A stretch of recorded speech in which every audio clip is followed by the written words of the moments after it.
Viewers, आज हम कक्षा 9वीं के सामाजिक विज्ञान के महत्वपूर्ण ऑब्जेक्टिव क्वेश्चंस को देखेंगे और ये आपके अर्थशास्त्र विषय के महत्वपूर्ण ऑब्जेक्टिव क्वेश्चन हैं। इसके पहले हम बाकी विषय के सामाजिक विज्ञान के बाकी विषय के महत्वपूर्ण प्रश्नों के वीडियो बना चुके हैं और महत्वपूर्ण ऑब्जेक्टिव क्वेश्चन के वीडियो भी बन चुके हैं। यदि आपने नहीं देखा हो तो चैनल पर देख सकते हैं और इसी प्रकार के और वीडियो देखने के लिए वार्षिक परीक्षा की तैयारी के लिए चैनल को सब्सक्राइब कीजिए। तो इसमें प्रश्न पहला है, सही विकल्प चुनकर लिखिए। मानव पूंजी का उदाहरण है, तो मानव पूंजी का उदाहरण है डॉक्टर।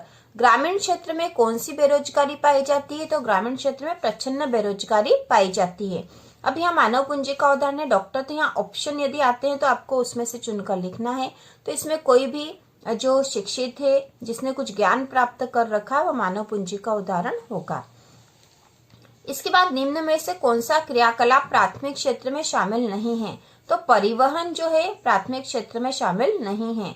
2011 की जनगणना अनुसार भारत में साक्षरता दर है, तो भारत में साक्षरता दर थी 74%। इसके बाद है तृतीय क्षेत्र के क्रियाकलापों में शामिल है, तो तृतीय क्षेत्र के क्रियाकलापों में बैंकिंग शामिल है। इसके बाद अगला है रिक्त स्थान की पूर्ति कीजिए। नगरीय क्षेत्रों में सामान्यतः बेरोजगारी पाई जाती है, तो नगरीय क्षेत्र में सामान्यतः शिक्षित बेरोजगारी पाई जाती है। शिक्षा, प्रशिक्षण और स्वास्थ्य सेवाएं पूंजी निर्माण में सहायक है, तो इसमें आएगा मानवीय पूंजी निर्माण में। शिक्षा, प्रशिक्षण और स्वास्थ्य सेवाएं मानवीय पूंजी निर्माण में सहायक है। विनिर्माण अर्थव्यवस्था के क्षेत्र के उदाहरण है, तो विनिर्माण अर्थव्यवस्था क्षेत्र के उदाहरण है द्वितीय क्षेत्र।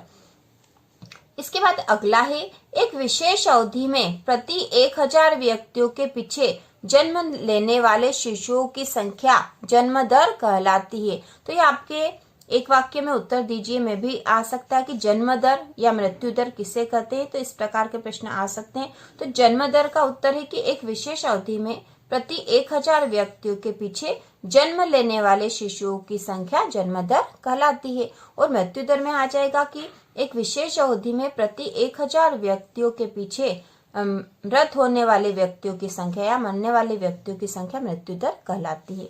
इसके बाद अगला है, मानव पूंजी निर्माण देश की उत्पादन शक्ति में वृद्धि करता है। मानव पूंजी निर्माण देश की उत्पादन शक्ति में वृद्धि करता है। इसके बाद है, एक शब्द में उत्तर दीजिए, मानव पूंजी निर्माण किसे कहते हैं, तो इसका उत्तर होगा, जब मानव संसाधन को और अधिक शिक्षा एवं स्वास्थ्य द्वारा और विकसित किया जाता है, तब हम इसे मानव पूंजी निर्माण कहते हैं। ठीक है, जब मानव संसाधन को और अधिक शिक्षा और स्वास्थ्य द्वारा विकसित किया जाता है, तब हम इसे मानव पूंजी निर्माण कहते हैं। इसके बाद अगला है, प्राथमिक क्षेत्र के अंतर्गत कौन कौन सी अधिक क्रियाएं सम्मिलित की जाती है, तो प्राथमिक क्षेत्र में है कृषि, वानिकी, मछली पकड़ना और खनन। कृषि, वानिकी, मछली पकड़ना और खनन जो है सारे प्राथमिक क्षेत्र के अंतर्गत आते हैं। तृतीय क्षेत्र के अंतर्गत कौन कौन सी आर्थिक क्रियाएं सम्मिलित की जाती है, तो तृतीय क्षेत्र में है व्यापार, परिवहन, संचार, बैंकिंग, बीमा, शिक्षा, स्वास्थ्य, पर्यटन सेवाएं आदि। ठीक है, तृतीय क्षेत्र में है व्यापार, परिवहन, संचार, बैंकिंग, बीमा, शिक्षा, स्वास्थ्य, पर्यटन सेवाएं आदि। इसके बाद अगला है, मृत्यु दर से क्या अभिप्राय है, तो इसका उत्तर होगा, एक विशेष अवधि में प्रति 1000 व्यक्तियों के पीछे मरने वाले लोगों से है। ठीक है, एक विशेष अवधि में प्रति 1000 व्यक्तियों के पीछे मरने वाले जो है लोगों की संख्या जो है मृत्यु दर कहलाती है।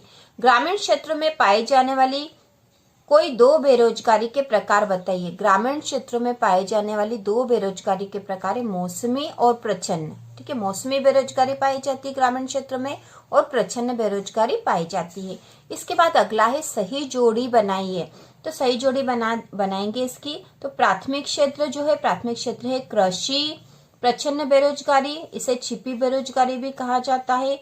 पूंजी निर्माण कारक, तो पूंजी निर्माण कारक है शिक्षा व्यवस्था और शिक्षित बेरोजगारी जो कि नगरीय क्षेत्र में पाई जाती है। जनसंख्या की गुणवत्ता, जीवन प्रत्याशा, जनसंख्या की गुणवत्ता जो है जीवन प्रत्याशा है।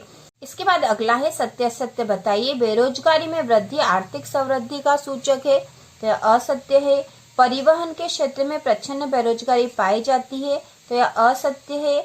मानव पूंजी कौशल और उसमें निहित उत्पादन के ज्ञान का स्टॉक है, तो यह सत्य है। इसके बाद अगला है शिशु मृत्यु दर का संबंध 1 वर्ष से कम आयु के बच्चों की मृत्यु से है, तो यह भी सत्य है। और जनसंख्या की गुणवत्ता साक्षरता दर पर निर्भर नहीं करती, तो यह असत्य है, क्योंकि जनसंख्या की गुणवत्ता साक्षरता दर पर निर्भर करती है। इसके बाद इसके अगले अध्याय के कुछ महत्वपूर्ण ऑब्जेक्टिव क्वेश्चन देख लेते हैं। निर्धनता मापदंड के अनुसार शहरी क्षेत्रों में कैलोरी उपभोग किया जाना चाहिए, तो निर्धनता मापदंड के अनुसार शहरी क्षेत्रों में 2100 कैलोरी उपभोग किया जाना चाहिए, 2100 कैलोरी शहरी क्षेत्र में। स्वर्ण जयंती ग्राम स्वरोजगार योजना प्रारंभ की गई, तो स्वर्ण जयंती ग्राम स्वरोजगार योजना 1999 में प्रारंभ की गई। प्रधानमंत्री रोजगार योजना आरंभ की गई, तो प्रधानमंत्री रोजगार योजना 1993 में प्रारंभ की गई। निर्धनता मापदंड के अनुसार ग्रामीण क्षेत्रों में कैलोरी उपभोग किया जाना चाहिए, तो ग्रामीण क्षेत्र में 2400 कैलोरी है और नगरीय या शहरी क्षेत्रों में 2100 कैलोरी है। इसके बाद अगला है वर्तमान में भारत का सर्वाधिक निर्धन राज्य है, तो वर्तमान में भारत का सबसे निर्धन राज्य है बिहार। एमएसपी का क्या तात्पर्य है, तो एमएसपी है न्यूनतम समर्थन कीमत, न्यूनतम समर्थन कीमत। एमएसपी जो है न्यूनतम समर्थन कीमत है। अंत्योदय कार्ड का संबंध है, तो अंत्योदय कार्ड का संबंध सभी गरीबों के लिए है। अन्नपूर्णा योजना संबंधित है वरिष्ठ नागरिकों से। रिक्त स्थान अब देखेंगे, तो यहाँ पे पहले में आएगा निर्धनता। निर्धनता उन्मूलन के लिए सरकार ने अनेक कार्यक्रम चलाए हैं। निर्धनता उन्मूलन के लिए सरकार ने अनेक कार्यक्रम चलाए हैं। मनरेगा का पूरा नाम है, मनरेगा जो योजना है उसका पूरा नाम है महात्मा गांधी राष्ट्रीय ग्रामीण रोजगार अधिनियम 2005। महात्मा गांधी राष्ट्रीय ग्रामीण रोजगार अधिनियम 2005। निर्धनता उन्मूलन के लिए वृद्धि दर नियंत्रित करना आवश्यक है, तो इसमें आएगा जनसंख्या वृद्धि। निर्धनता उन्मूलन के लिए जनसंख्या वृद्धि दर नियंत्रित करना आवश्यक है। इसके बाद अगला है प्रधानमंत्री ग्रामोदय योजना वर्ष में आरंभ की गई, तो प्रधानमंत्री ग्रामोदय योजना वर्ष 2000 में आरंभ की गई। इसके बाद अगला है राष्ट्रीय काम के बदले अनाज का कार्यक्रम वर्ष में प्रारंभ किया गया, तो काम के बदले अनाज का कार्यक्रम वर्ष 2004 में आरंभ किया गया। अगला है गरीबी रेखा के नीचे जीवन यापन करने वाले लोगों के लिए होते हैं, तो गरीबी रेखा के नीचे जीवन यापन करने वाले लोगों के लिए अंत्योदय कार्ड होते हैं, अंत्योदय कार्ड। इसके बाद अगला है श्वेत क्रांति का संबंध से है, तो श्वेत क्रांति का संबंध दूध उत्पादन से, दूध उत्पादन से श्वेत क्रांति का संबंध है। हरित क्रांति के परिणाम स्वरूप की फसल में सर्वाधिक उत्पादन हुआ, तो हरित क्रांति के परिणाम स्वरूप गेहूं और चावल की फसल में सर्वाधिक उत्पादन हुआ। भारत में सबसे भयानक अकाल 1943 में राज्य में पड़ा था, तो भारत में सबसे भयानक अकाल 1943 में बंगाल राज्य में पड़ा था, बंगाल में। इसके बाद अगला है अमूल डेयरी भारत के राज्य में स्थित है, तो अमूल डेयरी भारत के गुजरात राज्य में स्थित है। इसके बाद अगला है भारत में निर्धनता रेखा आकलन का सर्वेक्षण किस संगठन द्वारा किया जाता है। भारत में निर्धनता रेखा आकलन का सर्वेक्षण किस संगठन में किया जाता है, तो इसका उत्तर होगा राष्ट्रीय प्रतिदर्श सर्वेक्षण संगठन, राष्ट्रीय प्रतिदर्श सर्वेक्षण संगठन। इसके बाद अगला है मनरेगा अधिनियम कब लागू हुआ, तो मनरेगा अधिनियम जो है 2005 में लागू हुआ। इसके बाद अगला है निर्धनता के निरोधी कोई 2 उपाय लिखिए, या निर्धनता को दूर करने के 2 उपाय लिखिए। इसका उत्तर होगा आर्थिक समृद्धि, आर्थिक समृद्धि और लक्षित निर्धनता निरोधी कार्यक्रम। इसके बाद है उत्पादन का क्या उद्देश्य है, तो उत्पादन का उद्देश्य ऐसी वस्तुएं व सेवाएं उत्पादित करना जिनकी हमें आवश्यकता है, ऐसी वस्तुएं व सेवाएं उत्पादित करना जिनकी हमें आवश्यकता है। द्वितीय क्षेत्र के उदाहरण है, तो द्वितीय क्षेत्र के उदाहरण है विनिर्माण उद्योग, तो हमने प्राथमिक द्वितीयक और तृतीयक तीनों क्षेत्रों को देख लिया है, तो द्वितीय क्षेत्र के उदाहरण है विनिर्माण उद्योग। इसके बाद अगला है जोड़ी बनाना है।